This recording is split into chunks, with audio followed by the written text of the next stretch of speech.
हरे कृष्णा, राधे राधे। आप सभी को सावन मास की कामिका एकादशी की ढेर सारी शुभकामनाएं। ठाकुर जी की श्री चरणों में, भोली शंकर पार्वती मैया के श्री चरणों में आपके सबके मंगल की कामना करती हूँ। एकादशी माता आपकी सारी मनोकामनाएं पूर्ण करें। तो आज इस वीडियो में मैं आपके लिए लेकर आई हूँ कामिका एकादशी की कथा। बहुत ही प्यारी है, पावन पवित्र फलकारी है। बड़े मन भाव से सुनिएगा। कहते हैं बिना कथा के हमारा व्रत पूर्ण नहीं माना जाता। तो आइए सुनते हैं कामिका एकादशी की कथा। पहले एक जयकारा लगाते हैं। बोलिए भोले शंकर पार्वती मैया कार्तिक संग गणेश जी की जय। हमारे वृंदावन बिहारी लाल की जय। भगवान विष्णु माता लक्ष्मी जी की जय। एकादशी माता की जय। आइए कथा सुनते हैं।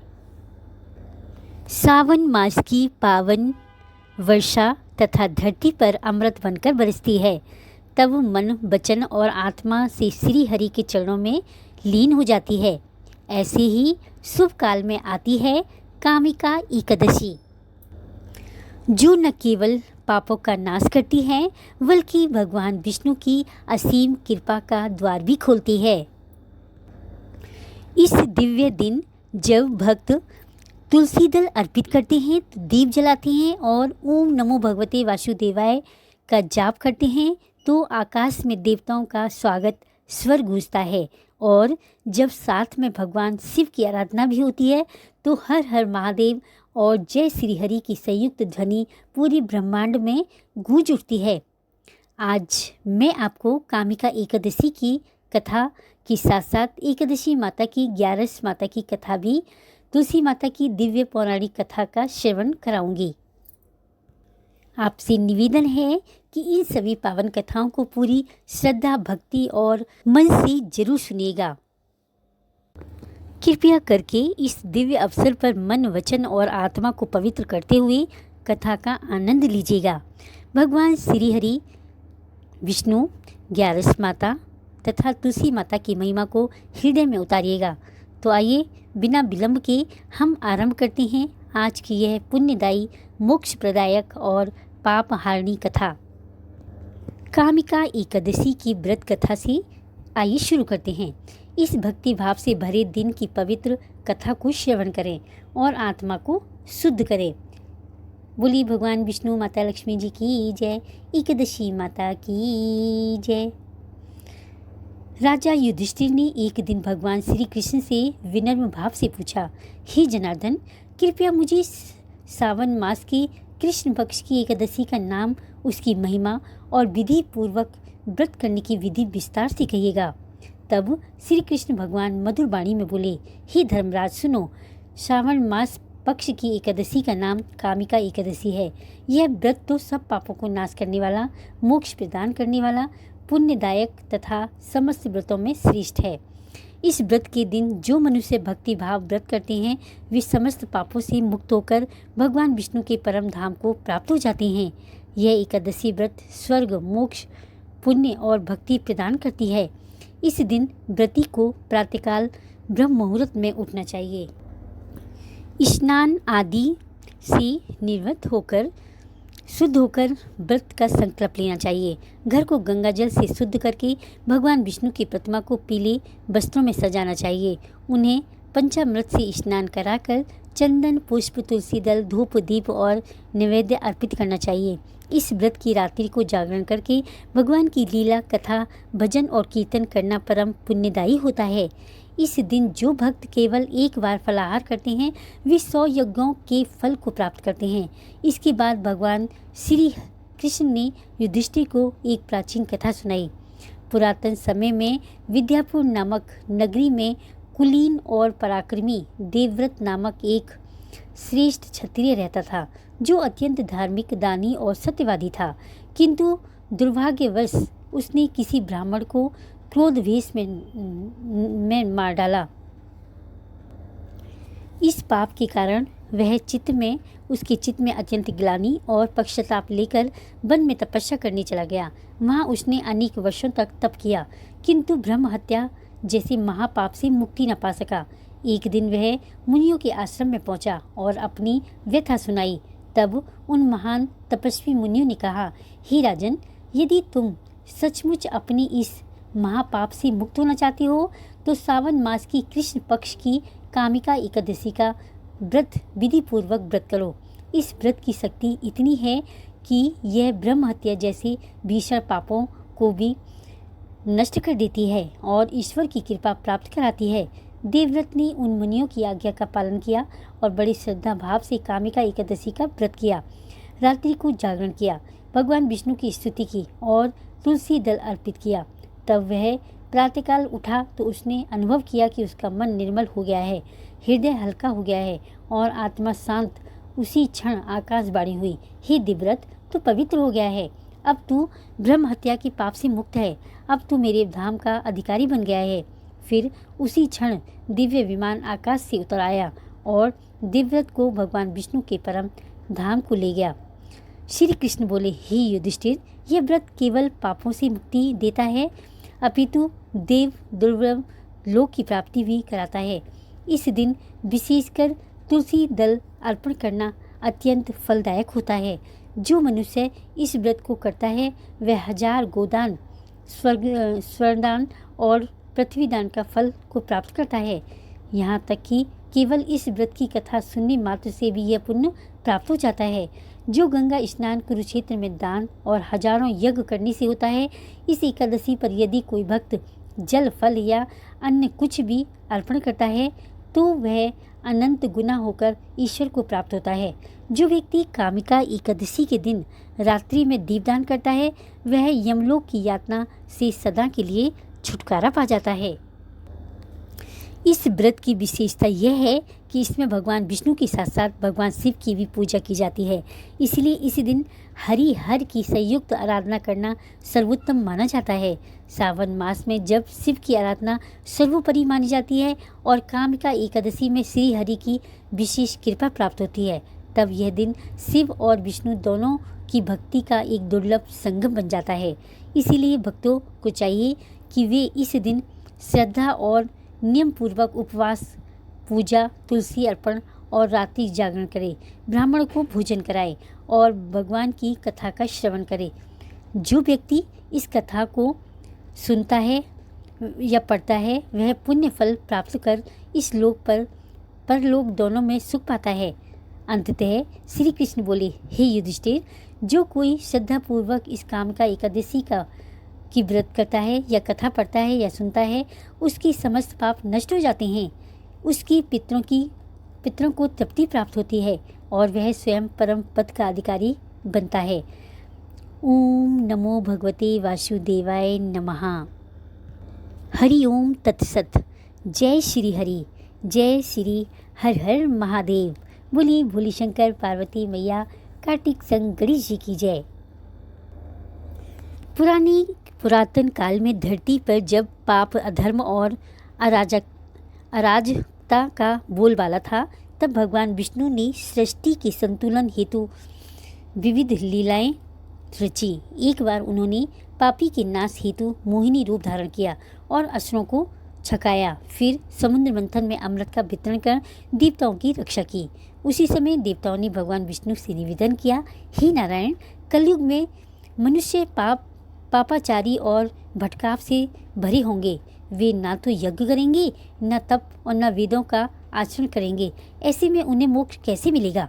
भगवान श्री हरि ने उत्तर दिया, हे देवताओं, मेरी ही एक शक्ति जो विशेष रूप से तिथि रूप में प्रकट होगी उसका नाम होगा एकादशी। यह शक्ति प्रत्येक मास में शुक्ल व कृष्ण पक्ष की एकादशी तिथि को जागृत होगी। जो भी भक्त इस दिन उपवास, पूजा, कथा श्रवण और रात्रि में जागरण करेगा वह मेरे परम धाम को प्राप्त होगा। तभी भगवान के शरीर से एक दिव्य ज्योति प्रकट हुई जिसने सुंदरी रूप का रूप लिया। वे तेजस्वी देवी सिर पर चंद्र किरणों से जैसा मुकुट, हाथों में शंख, चक्र, गदा और पद्म धारण किए हुए थी। देवताओं ने पूछा, यह देवी कौन है? तब भगवान बोले, यह मेरी योग माया की एकादशी तिथि स्वरूपा है जो समस्त पापों का नाश करेगी। इन्हीं के व्रत से मनुष्य जन्म जन्म के पापों से मुक्त होगा। इसके बाद श्री हरि ने 11 देवी को आशीर्वाद दिया, हे देवी, तुम लोक कल्याण का कार्य करोगी। तुम्हारा स्मरण, पूजन, व्रत और कथा स्मरण करने से जीवों के तीनों ताप शांत होंगे, पितर तृप्त होंगे और मनुष्य मृत्यु के बाद मोक्ष को प्राप्त करेगा। तभी से 11 यानी एकादशी माता का व्रत समस्त व्रतों में श्रेष्ठ बताया गया है। एकादशी का अर्थ है एक और दशी, 10 इंद्रियों पर संयम, एक मन पर नियंत्रण। यह व्रत केवल शारीरिक नहीं बल्कि मानसिक तपस्या का प्रतीक है। जो भक्त सच्चे मन से इस दिन व्रत करता है उसे वैकुंठ धाम की प्राप्ति होना पक्का है। यह व्रत मन, वचन और कर्म से शुद्धि लाता है। भगवान विष्णु स्वयं 11 माता का अत्यंत प्रेम मानते हैं और इस दिन यदि कोई भक्त तुलसी दल चढ़ाकर ओम नमो भगवते वासुदेवाय का जाप करता है तो करोड़ों जन्मों के पाप समाप्त हो जाते हैं। एकादशी माता की कथा सुनने, पढ़ने, जीवन में उतारने मात्र से ही जीव का कल्याण हो जाता है। जय एकादशी माता, जय श्री हरि। भक्तों, अब हम सुनेंगे तुलसी माता की एकादशी पर सुनी जाने वाली कथा। बोलिए 11 माता की जय, कामिका एकादशी की जय, तुलसी माता संग शालिग्राम भगवान जी की जय। प्राचीन समय की बात है जब धरती पर धर्म संकट में था, पाप का अंधकार गहराता जा रहा था और अधर्म बलवान हो चुका था। तब देवताओं ने भगवान विष्णु से विनती की, हे श्री हरि, हे जगत पालक, इस त्रिलोक में अधर्म और अत्याचार बढ़ता जा रहा है। असुर की शक्ति दिन व दिन बढ़ती जा रही है। अब धर्म की रक्षा कौन करेगा? भगवान विष्णु ने शांत स्वर में उत्तर दिया, हे देवगण, समय आने पर मैं स्वयं या मेरी शक्तियाँ इस अधर्म का विनाश करेंगी। और ऐसा ही हुआ। एक समय राक्षसों का राजा जालंधर अपने तप और पत्नी की पतिव्रता शक्ति के कारण अमर और अजय हो गया था। उसकी पत्नी का नाम था वृंदा, जो महान पुण्यवती, पतिव्रता और परम भक्त थी। उसने कठोर व्रतों द्वारा भगवान शिव और विष्णु दोनों को प्रसन्न कर दिया था। वृंदा की पतिव्रता शक्ति के कारण जालंधर को कोई देवता पराजित नहीं कर सकता था। देवताओं ने श्री हरि विष्णु से सहायता मांगी। श्री विष्णु भगवान ने जब देखा कि धर्म की रक्षा के लिए कुछ करना आवश्यक है तो उन्होंने ऋषि का रूप धारण कर वृंदा की परीक्षा लेने का निश्चय किया। जब जालंधर युद्ध भूमि में गया था उस समय श्री हरि जालंधर का रूप लेकर वृंदा के समक्ष प्रकट हुए। वृंदा ने जब अपने पति रूपी विष्णु भगवान को देखा तो उन्हें पहचान न सकी और उनका पूजन कर बैठी। जैसे ही उसने सोचा ये मेरे पति हैं तो उसका पतिव्रता धर्म भंग हो गया और उसी क्षण जालंधर की रक्षा खिन्न हो गई और देवता ने उसका वध कर दिया। जब वृंदा को यह बात ज्ञात हुई तो ये सब भगवान विष्णु की माया थी, तो उसे अत्यंत आघात लगा। उसकी भक्ति टूटी नहीं, परंतु उसके अंतकरण में पीड़ा का संताप था। उसने क्रोध और आहत भाव से श्री हरि भगवान विष्णु को श्राप दिया, जैसे तुमने छल पूर्वक मेरे पति का वध कराया है वैसे ही तुम भी एक दिन स्त्री के वियोग में दुख सहोगे। इस श्राप के प्रभाव से ही श्री राम रूप में श्री हरि को सीता माता का वियोग सहना पड़ा। वृंदा ने उस क्षण अग्नि में प्रवेश कर आत्मदाह कर लिया। उसकी सती शक्ति के प्रभाव से वहीं एक दिव्य पौधा उत्पन्न हुआ जो था तुलसी माता का। देवताओं और ऋषियों ने उस पौधे की पूजा की और श्री विष्णु भगवान ने स्वयं उस पौधे को वरदान दिया कि हे वृंदा, तुमने भले ही मुझे शाप दिया है परंतु तुम्हारी भक्ति सच्ची थी। अब तुम तुलसी बनकर हर यज्ञ, हर पूजा, हर अर्पण में मेरी प्रिय बनोगी। तुम्हारे बिना न कोई पूजा पूर्ण होगी और न ही मेरा कोई भोग स्वीकार्य होगा। तुम्हारा विवाह मुझसे ही होगा। तभी से तुलसी माता का विवाह कार्तिक शुक्ल एकादशी को श्री हरि के शालिग्राम रूप से होता है, जिसे तुलसी विवाह कहा जाता है।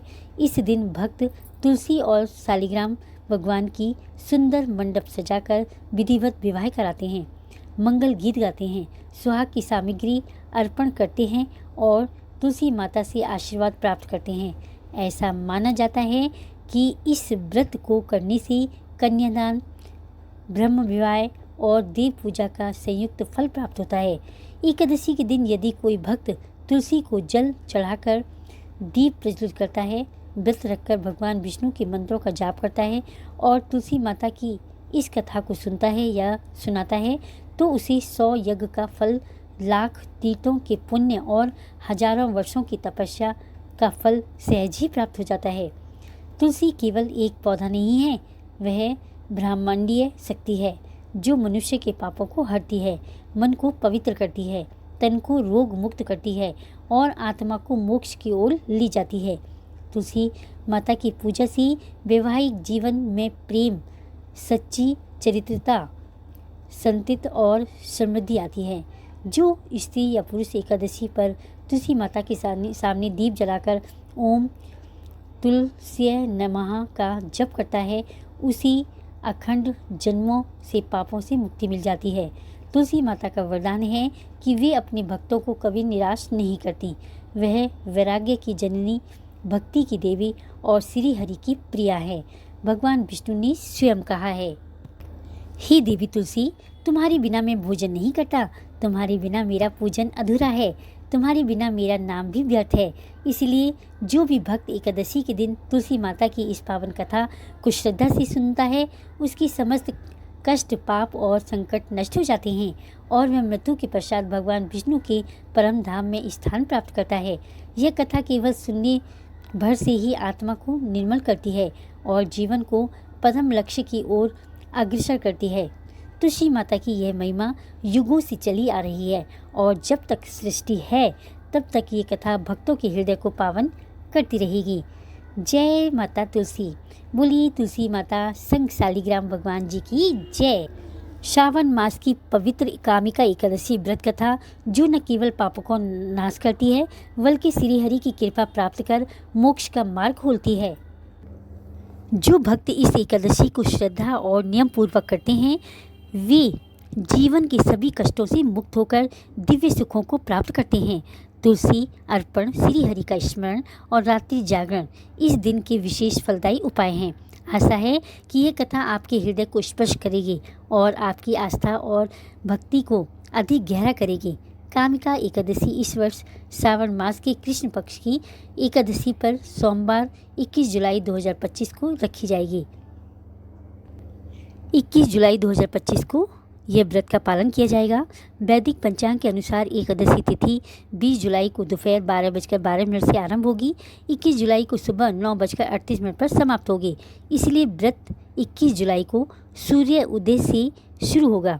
व्रत का पारण अगले दिन यानी 22 जुलाई को सुबह द्वादशी तिथि समाप्त होने से पहले सुबह करीब व्रत का पारण अगले दिन यानी 22 जुलाई की सुबह द्वादशी तिथि समाप्त होने से पहले सुबह करीब 5:36 से 7:05 के बीच किया जाएगा।